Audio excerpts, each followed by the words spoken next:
How to activate Capital One Vendor Card. Hi guys, welcome back to our channel.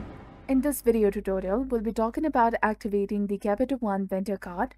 So in order to activate your Capital One Vendor Card, you can either call in the number on the back of the card or visit the Capital One activation website. Additionally, you can activate your card using the Capital One mobile app as well.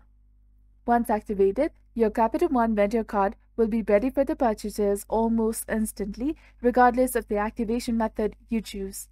While there is no strict deadline for the activation, it is recommended to do it as soon as possible.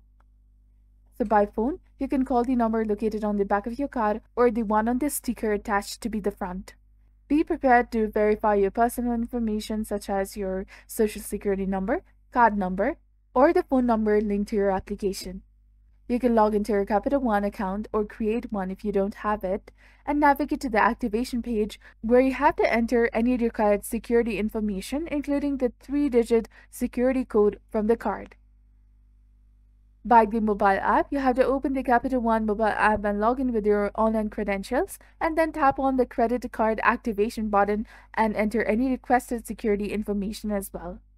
Your new Capital One Vendor One card will be ready for the immediate use after the activation. And if you encounter any issues during the activation process, you can contact the Capital One customer service for the assistance using the phone number on the back of your card. So this was all about it. This is how you can activate your Capital One Vendor card. If you found this guide helpful, please consider leaving a like and subscribing to our channel. Thank you for watching. See you in the next one.